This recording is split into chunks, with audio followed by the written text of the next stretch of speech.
Hello friends, welcome back again in e notes. तो unit 3 हम पढ़ रहे थे हीट एंड मास ट्रांसफर का, इट इज़ कन्वेक्शन। पार्ट 3 में हम पढ़ने जा रहे हैं बकिंघम्स पाई थ्योरम। तो चलिए शुरू करते हैं।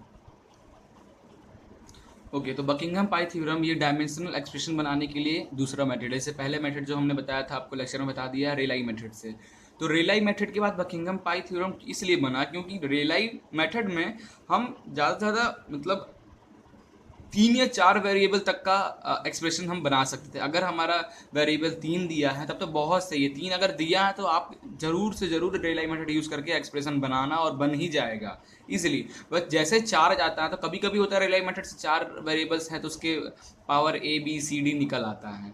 बट जैसे आप वेरिएबल 4 से ज़्यादा जाओगे तो आप यूज़ करोगे Buckingham pi theorem. Okay, now let us, if x1 is a function of or x1 is depends on x2 x3 x4 x5 and x6 in any questions। जैसे फॉर एग्जांपल दिया है question में आपको कि power, या फिर ऐसे बोला जाए, जैसे ये क्वेश्चन था, हाँ, जैसे एक से पहले क्वेश्चन कराया था कि drag force depends on diameter, velocity, density and viscosity. Same वैसे ही है कि x1 depends on x2 x3 x4 x5 x6, then we can write in functional way x1 is a function of x2 x3 x4 x5 in x6, and if fundamental dimension are 3 then repeating variables will be 3 in number, m is equal to 3। अब आपने ये लिख लिया question में, मैं भी आपको question कराऊंगा ना तो एकदम क्लियर हो जाएगा। ये थ्योरी पार्ट है, कभी कभी ये पूछ देता है तो ऐसे आप स्टेप बाय स्टेप लिखोगे। तो ये फंक्शन लिख दिए। अब अगला टर्म है हमारा रिपीटिंग वेरिएबल कितनी लिखोगे। तो repeating variable m is equal to 3। Repeating variable को हम m में लिखते हैं विच इज इक्वल टू 3। मैंने 3 इसलिए लिया कि मैंने देखा कि हम x की डायमेंशनल डाला, formula x2 x3 x4 x5 x सब की डायमेंशनल फार्मूला लिखा, और उसमें हमने देखा कि सब में किसी में एम एल है, किसी में एम एल टी में है, किसी में बस एल है, किसी में बस टी है, किसी में एम एल टी, तीनों है। तो पूरे को देखा तो उसमें से हमारा कॉमन एम एल टी निकला, सिर्फ M L T. Fundamental quantities कितने निकले, मीन्स रिपीटिंग वेरिएबल कितने निकले, M L T fundamental quantities, क्योंकि ये पूरे में सिर्फ एम एल और टी था। ठीक है, अगर थीटा भी होता तो M L T theta common निकलता उसमें से और रिपीटिंग वेरिएबल हमारा 4 हो जाता। बट यहाँ पे हम बता रहे हैं कि अगर हमारा 3 फंडामेंटल क्वांटिटीज़ हैं ये पूरे में से कॉमन लेके, तो then the repeating variable m is equal to 3। Therefore function of this x1 को भी इंक्लूड करेंगे यहाँ पे, x2 x3 x4 x5 x6 is equal to 0। ये अगला stage. Now here number of pi term. अब हम पाई टर्म निकालेंगे। तो पाई टर्म निकालने के लिए सबसे पहले नंबर्स ऑफ वेरिएबल कितने हैं वो पता होना चाहिए। तो number of variable x1 x2 x3 x4 x5 x6, total number of variable 6। Total number of variable is 6। Okay, तो एन की जगह पे हमने 6 लिख दिया। रिपीटिंग वेरिएबल आपको पता है 3। देयरफॉर नंबर ऑफ आइटम्स आपके क्वेश्चन का क्या निकल जाएगा, 3। आपने नंबर ऑफ आइटम निकाल लिया। नाउ नंबर ऑफ आइटम निकाल लिया मीन्स पाई 1 पाई 2 और पाई 3 तक ही जाओगे। अगर नंबर ऑफ आइटम 4 आया तो पाई 1 पाई 2 पाई 3 पाई 4 ऐसे जाओगे।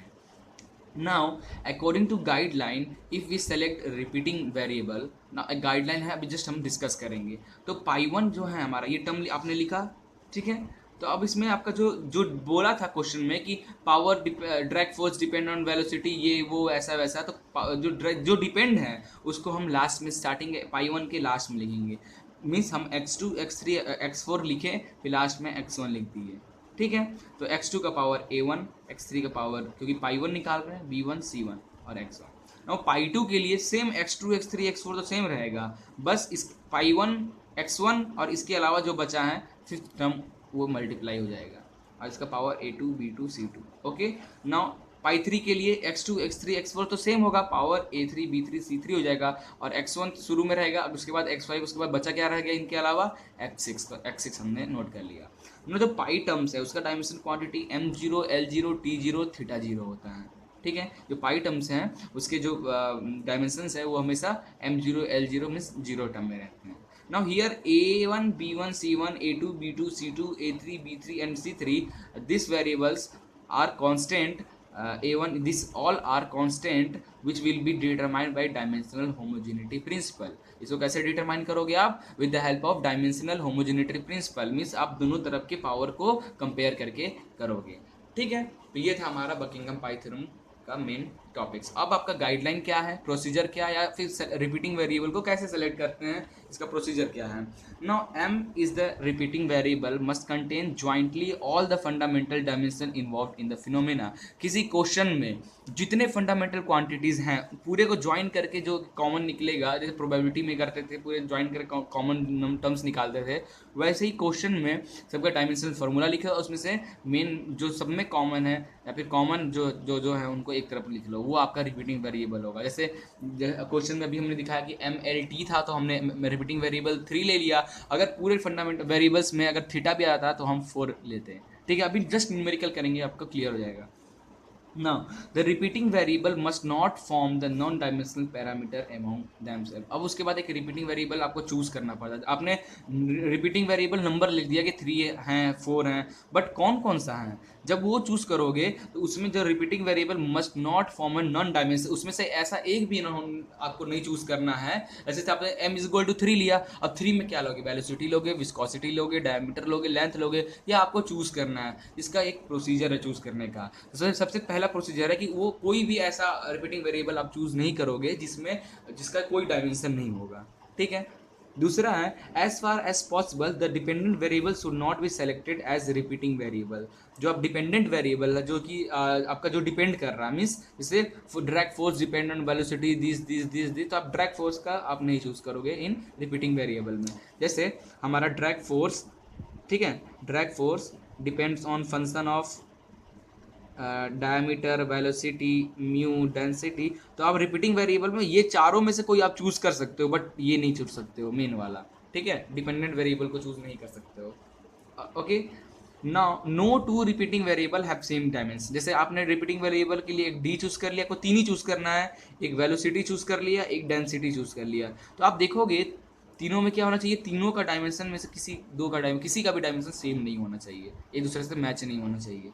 The repeating variable should be chosen in such a way that the variable contains geometric property. Means अब देखो, अब रिपीटिंग वेरिएबल जो आप चूज करोगे तो एक आपका जियोमेट्रिक प्रॉपर्टीज होना चाहिए, ठीक है, एक आपका फ्लो प्रॉपर्टी होना चाहिए, एक फ्लूइड प्रॉपर्टी होना चाहिए। ऐसा नहीं कि आप जो मन है वो चूज कर ले। जैसे आपका रिपीटिंग वेरिएबल जो आप चूज करोगे उसमें से एक होना चाहिए जियोमेट्रिक प्रॉपर्टी का, मीन्स उसमें एक लेंथ, डायमीटर, हाइट जो भी होगा उसमें से आप एक चूज कर लोगे, ठीक है। Other variables contains flow property. Other variable जो आप चूज करोगे वो एक फ्लो प्रॉपर्टी होना चाहिए, मीन्स वेलोसिटी, एक्सेलरेशन जो हो उसमें से आप एक चूज करोगे। उस the third variable contain fluid property होनी चाहिए, means mass, density, weight density, ये सब में से कोई एक आप चूज करोगे। कैसे, वो हम दिखा देंगे। बट जो क्वेश्चंस बनते हैं ज़्यादातर the choice of repeating variable in most of the fluid mechanism problem, fluid mechanism का कोई भी क्वेश्चन मिला तो ज़्यादातर जो हम लोग रिपीटिंग वेरिएबल चूज करते हैं वो हम करते हैं एल आ गया हमारा जियोमेट्रिक प्रॉपर्टी में, वेलोसिटी आ गया हमारा फ्लो प्रॉपर्टी में, डेंसिटी आ गया हमारा इसमें थर्ड प्रॉपर्टी फ्लूइड प्रॉपर्टी में, एल वी रो या फिर एल वी म्यू। तो एल हमारा जियोमेट्रिक, वी हमारा flow, mu is equal to किसमें आ गया हमारा फ्लूइड में। या फिर डायमीटर, वेलोसिटी, रो डायमीटर किसमें आ गया आपका, डायमीटर आ गया जियोमेट्रिक में, वेलोसिटी आ गया फ्लो में, और डेंसिटी आ गया आपका किसमें, फ्लूइड में। या फिर डी वी म्यू, ज़्यादातर हम यही चूज करते हैं रिपीटिंग वेरिएबल की, ओके। तो एक न्यूमेरिकल हम सॉल्व करते हैं जिससे आपका बकिंघम पाई थ्योरम पूरा का पूरा क्लियर हो जाएगा, ठीक है। तो चलिए ये देखिए एक क्वेश्चन है, काफ़ी ज़्यादा नहीं, 2-3 पेज का है ये, बट बहुत ईजी है, ठीक है।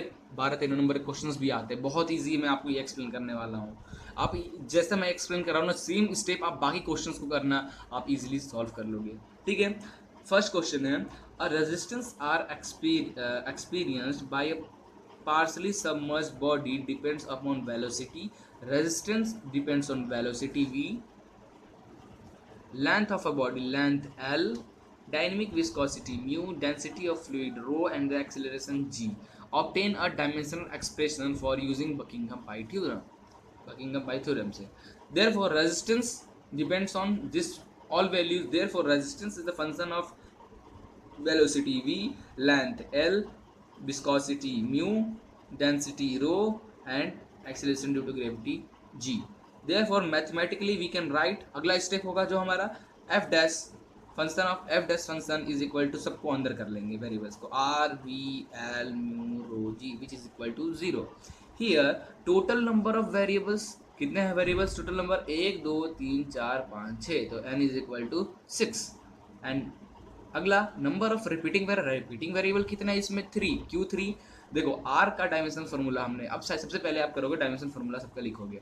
आर का डायमेंशन फार्मूला लिखा, वी का लिखा, म्यू का लिखा, रो का लिखा, जी का लिखा, एल का लिखा। अब सब में देखो इसमें एम एल टी है, इसमें एल टी है, इसमें मतलब ये पूरा किससे मिलके बना है? सिर्फ एम एल और टी से मिलके ये पूरा हमारा बना हुआ है। तो देयरफॉर रिपीटिंग वेरिएबल कितना हो गया? 1 2 3, तो 3 हमने ले लिया। ओके, नंबर ऑफ पाइटम कितने हो जाएंगे? n माइनस m, तो 6 minus 3 is equal to 3, means number of pi term 3, means आप पाई 1 पाई 2 पाई 3 तक ही जाओगे। Therefore the equation is given by, pi term के लिए इक्वेशन जो बनेगा क्या बनेगा? The function of pi 1 pi 2 pi 3 which is equal to 0। ये इतना स्टेप, सबसे पहला स्टेप हम इस तरह लिखेंगे और उससे हम वेरिएबल नंबर ऑफ वेरिएबल कितना वो निकालेंगे, रिपीटिंग वेरिएबल वो निकालेंगे, और उससे पाई टर्म निकालेंगे और एक फंक्शन पाई टर्म का इक्वेशन लिख देंगे। ये हो गया। नाउ अब आपको रिपीटिंग टर्म आपने 3 आपका आया है, तो आपको तीन सेलेक्ट तो करना पड़ेगा। इसमें से कौन से आप तीन रिपीटिंग टर्म सेलेक्ट करोगे? ऐसे कैसे आप किसी को भी उठा के नहीं ले सकते हो। कंडीशन मैंने बताया था, एक जियोमेट्रिक प्रॉपर्टी होना चाहिए, एक फ्लो प्रॉपर्टी होना चाहिए, एक फ्लूइड प्रॉपर्टी का होना चाहिए। ठीक है।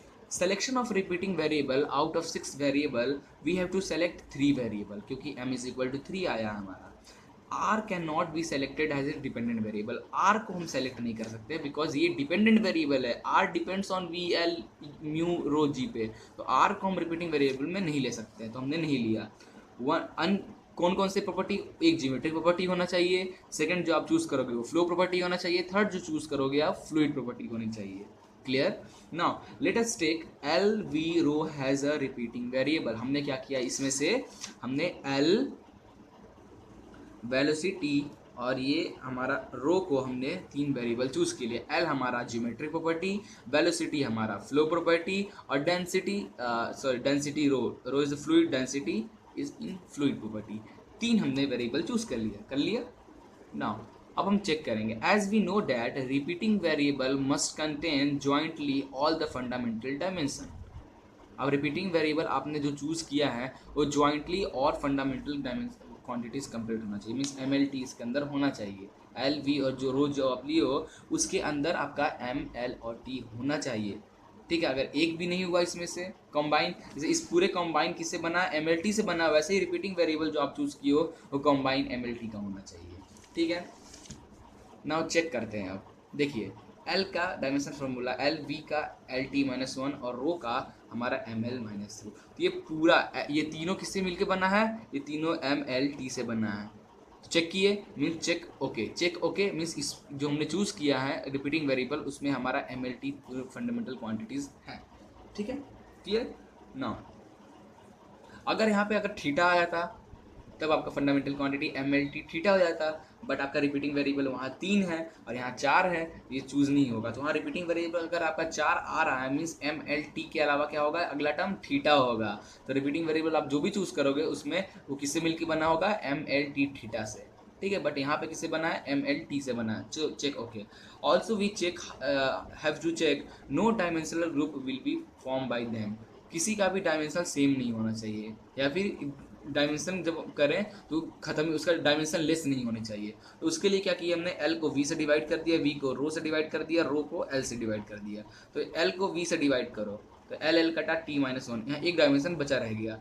इसको इससे डिवाइड करो, एक डायमेंशन बचा रह गया, ये डायमेंशन बचा रह गया। इसको इससे डिवाइड करो, ये डायमेंशन बचा रह गया। डायमेंशन लेस नहीं है, ये भी चेक कर लिया हमने। Check okay. जो कंडीशन था हमने चेक कर लिया, हमारा रिपीटिंग वेरिएबल के लिए सही है हमारा एल वी और रो, सही है ना। पाई टर्म्स हमारे आए थे, 3 पाई टर्म्स आए थे, मीन्स पाई 1 पाई 2 और पाई 3 हम लेंगे ना। पाई 1 एल वी रिपीटिंग वेरिएबल जो है एल वी रो को हमने पहले लिखा, एल वी रो को पहले लिखा, एल वी रो को पहले लिखा। और पाई 1 था तो power L1 B1 C1 A2 V2 C2 A3 B3 C3 कर लिया तीनों के लिए। अब सबसे पाई 1 के लिए जो लास्ट टर्म जो लिखता है वो आपका डिपेंडेंट वेरिएबल होता है। डिपेंडेंट वेरिएबल यहाँ क्या है? आर है, तो आर लिख लिया। नाउ आर आपने नोट कर लिया। अब आर आपने नोट कर लिया, ठीक है। अब बचा क्या? म्यू और जी। तो पाई 2 किसको लोगे? म्यू के लिए। पाई 2 में आप म्यू जो एक्स्ट्रा टर्म इनके अलावा आर के ये पूरे के अलावा क्या बचा? म्यू बचा, म्यू ले लिए। पाई 3 में ये पूरे के अलावा क्या बचा? जी बचा, जी ले लिए। ये हमारे पाई टर्म सिलेक्ट हो गया, ठीक है। Now each pi term is solve by the principle of dimensional homogeneity. अब जो पाई टर्म्स हैं उसको सॉल्व कर ए बी और सी की वैल्यू एक्चुअली आपको कैलकुलेट करना है, तो उसको सॉल्व करने के लिए आपको डायमेंशनल होमोजेनिटी आना चाहिए। क्या होता है डायमेंशनल होमोजेनिटी? पावर को हम दोनों left hand side right hand side compare करके ए बी और सी निकालते हैं। Therefore each pi term solved by the principal, therefore pi 1 जहाँ, और हम जानते हैं पाई जो टर्म होता है उसका डायमेंशनल क्या होता है? m0 l0 t0 थीटा 0, ये होता है पाई टाइम्स के डायमेंशनल फॉर्मूला। देयरफॉर पाई 1 के लिए अब हम कैलकुलेट करने जा रहे हैं, फर्स्ट हम कैलकुलेट करने जा रहे हैं पाई 1 के लिए। पाई 1 इज इक्वल टू क्या है हमारा? l power a1 v power b1 rho power c1 and r। तो पाई 1 क्या हो जाएगा? पाई टर्म्स क्या है मैंने ये बताया, तो m0 l0 t0, क्योंकि थीटा तो यहाँ चल नहीं रहा है, 3 ही चल रहा है, तो m0 l0 t0 पाई 1 का डायमेंशन हो गया। l का l होता है a1, वेलोसिटी का मीटर पर सेकंड मीन्स lt माइनस 1 का b1, डेंसिटी का डायमेंशन फॉर्मूला ml माइनस 3 का c1 और रेजिस्टेंस का mlt माइनस 2 हो गया। अब पावर कंपेयर करो लेफ्ट हैंड साइड और राइट हैंड साइड का। तो फॉर m के लिए m कितना है? इधर लेफ्ट हैंड साइड में 0 और राइट हैंड साइड में m कितना है? c1 है और प्लस इतना प्लस 1, c1 प्लस 1, एक हो गया। ना l के लिए देखिए, l के लिए कितना है? इधर 0 है और इधर कितना l a1 है, l यहाँ पे b1 है, l यहाँ पे माइनस 3 c1 है और l हमारा 1 है, ठीक है। ये सेकंड इक्वेशन। नाउ t के लिए लेफ्ट हैंड साइड में t 0 है, राइट हैंड साइड में t कितना है? t माइनस b1 है और t माइनस 2 है। तो ये 3 इक्वेशन आ गया। अब 3 इक्वेशन को सॉल्व, ये देखो c1 ये था, तो इसे c1 निकाल लोगे, c1 is equal to minus 1 निकल गया। अब c1 is equal to minus 1 हो गया, c1 और ये देखो ये वाले लास्ट वाले से b1 निकल जाएगा, b1 is equal to minus 2 निकल गया। c1 और b1 का वैल्यू इसमें पुट कर दो तो आपका a1 निकल जाएगा, डेट इज माइनस 2। तो a1 b1 और c1 निकल गया। अब a1 b1 c1 की जगह पे वैल्यू पुट करो, ठीक है। तो हमने therefore pi 1 is equal to l v rho, a1 था माइनस 2, b1 था माइनस 2, c1 था माइनस 1 और r। तो ये क्वेश्चन कैसे बदल जाएगा? Therefore pi 1 is equal to, ये r ऐसे ही रहेगा, माइनस वाले टर्म्स नीचे आ जाएंगे, l square v square rho square. This are my first equation. Pi 1 term हमारा कैलकुलेट हो गया। सिमिलरली पाई 2 क्या था हमारा? जस्ट आप देखो पाई 2 हमारा क्या था? ये था, हमने ये लिखा पाई 2 लिखा, पाई 2 dimension m0 l0 t0, l का सेम डायमेंशन हमने जैसे था वैसे लिखा और पावर को कंपेयर किया। यहाँ पे रेजिस्टेंस था, यहाँ पे म्यू आ गया, तो उसके लिए ये। अब हम पावर को कंपेयर करेंगे तो इधर क्या पावर लेफ्ट हैंड साइड में 0 फॉर m के लिए 0 और इधर तरफ m के लिए कितना है? m के लिए c2 है, बस c2 और यहाँ एक m है तो एक m। ऐसे ही l के लिए, ऐसे ही t के लिए फॉर्मूला बनाओ और ये देखो इससे c2 निकल जाएगा, इस इक्वेशन से b2 निकल जाएगा, c2 और b2 का इसमें पुट करो तो आपका a2 निकल जाएगा। देयरफॉर पाई 2 क्या हो जाएगा? l पावर माइनस a1 कितना था? Minus 1, b1 minus 1, c1 minus 1 u। Therefore pi 2 is equal to mu वैसे ही रहेगा, माइनस वाले टर्म नीचे आ जाएंगे, l v। Clear? Same to same pi 3 भी ऐसे ही कैलकुलेट करोगे। पाई 3 का दिस डायमेंशनल फॉर्मूला लिखो, पावर को कंपेयर करो, तो c3 0, b3 2 आएगा और a3 आपका 1 आएगा। तो फॉर ये a1 a3 b3 c3 value put करो तो आपका पाई 3 आ जाएगा। g रो तो खत्म ही हो गया, बचा क्या है? जी एल, तो जी एल अपॉन बी का स्क्वायर, ये पाई 3 टर्म हो गया। Now we know that function of pi 1 pi 2 pi 3 is equal to 0, पता है ना ये। देयरफॉर पाई 1 की वैल्यू पुट करो, पाई 2 की वैल्यू पुट करो, पाई 3 की वैल्यू पुट करो, इज इक्वल टू 0। देयरफॉर अब क्या करना है? ये फंक्शन देयरफॉर ये हमारा ये डिपेंडेंट फंक्शन है, आर था इसमें, आर वाले को एक तरफ करो ये वाला टर्म को और बाकी इन दोनों को फंक्शन के अंदर रखो, ठीक है, अंदर रखा। Therefore phi is equal to, इसको थोड़ा सा मॉडिफाई किया, ठीक है, okay okay okay okay okay okay, इसको थोड़ा मॉडिफाई किया, ये टर्म्स को मॉडिफाई करके उल्टा कर दिए, तो L V rho upon this और ये वी स्क्वायर अपॉन, इसको थोड़ा मॉडिफाई किए, ठीक है। मॉडिफाई करने के बाद ये therefore R is equal to, ये वाले टर्म को इधर भेज दो, L square V square rho phi, ये ठीक है। अब देखो where rho vl upon mu is equal to Reynolds number and v upon root lg is the Frod's number। ऐसे आपको बोल देगा डायमेंशनल फॉर्मूला निकालो, एक्सप्रेशन आपने निकाल दिया, फिर पूछेगा एक्सप्रेशन को रिलेट करो ये सब नंबर से। तो डिज़ाइन डाटा बुक में आपको ये मिल जाएगा। कैसे? मैं आपको दिखाता हूँ। मेरे पास जो डिज़ाइन डाटा बुक है वो एस सुब्रमण्यम है, ये वाली डिज़ाइन बुक है। इसके इंडेक्स खोलो। इंडेक्स में आप कौन चैप्टर कन्वेक्शन पढ़ रहे थे ना, कन्वेक्शन, ये लास्ट है कन्वेक्शन। कन्वेक्शन में जाइए 113 पेज नंबर, 113 पेज नंबर पे जाइए। ओके 113 पेज नंबर पे आप जाओगे तो ऐसे आपको दिखेगा फ्लो कंडीशंस का इक्वेशन दिखेगा। अब आप उसमें ये देखो डायमेंशनल ग्रुप्स, ये सब है Biot number, Euler's number, Fourier number, Froude number, Graetz number, Grashof numbers, Knudsen number, Lewis number, Nusselt number, Peclet number, सारा नंबर यहाँ पे दिया हुआ है। तो आपका फॉर्मूला देखो, rho V L upon mu, कहीं मैच कर रहा है ये फॉर्मूला उसका, rho V L upon mu. ये देखो रो वी एल, एल यहाँ पे डायमीटर के टर्म में है, वी यहाँ म्यू के टर्म में है, अलग अलग डिज़ाइन डाटा बुक में अपॉन दिस डेंसिटी रो। अलग अलग बुक में आपको सैम्बल अलग मिल सकता है, बट मतलब वही है। यहाँ पे डायमीटर लेंथ को डी में लिखा है, वेलोसिटी को यू में लिखा है, रो को रो वैसे लिखा, डेंसिटी को रो वैसे लिखा। तो ये हमारा क्या है, रेनॉल्ड्स नंबर है, तो आर ई। तो ये जो इक्वेशन है इसे हम ऐसे लिख सकते हैं, R is equal to L square V square rho phi of Reynolds number R E into Froude number V upon root L G, Froude number का है। ठीक है, आप फ्रॉड नंबर इसे ढूंढो, ये देखो you square upon G L, ठीक है, नॉट जी एल है ना। हाँ यहाँ पे इसको मॉडिफाई करोगे तो ये कहाँ से आ जाएगा भाई, ये थोड़ी ना आएगा, ये नहीं होगा। मॉडिफाई करोगे, उल्टा कर रहे हो तो V square upon L G, V square upon L G, V square है ना, ये मिस्टेक हो जाता है कभी कभी। V square upon L G क्या है, फ्रॉड नंबर, तो V square upon L G, ये देखो V square upon L G, ये आपका फ्रॉड नंबर है, तो ये एफ आर। फाइनल जो आपका एक्सप्रेशन बनेगा ये बनेगा कुछ, ठीक है। तो ऐसे न्यूमेरिकल्स आपको मिलने वाले हैं, ठीक है। और भी न्यूमेरिकल्स बुक से देखना, इसके और भी बहुत न्यूमेरिकल्स हैं करने को। अगर आप क्लास में देखे होगे तो टीचर लोग काफ़ी कुछ यूनिक बुक भी देखोगे तो काफ़ी उटपटांग आपको मिलेगा, तो वो सब हाँ ज़रूरी है प्रैक्टिस करना।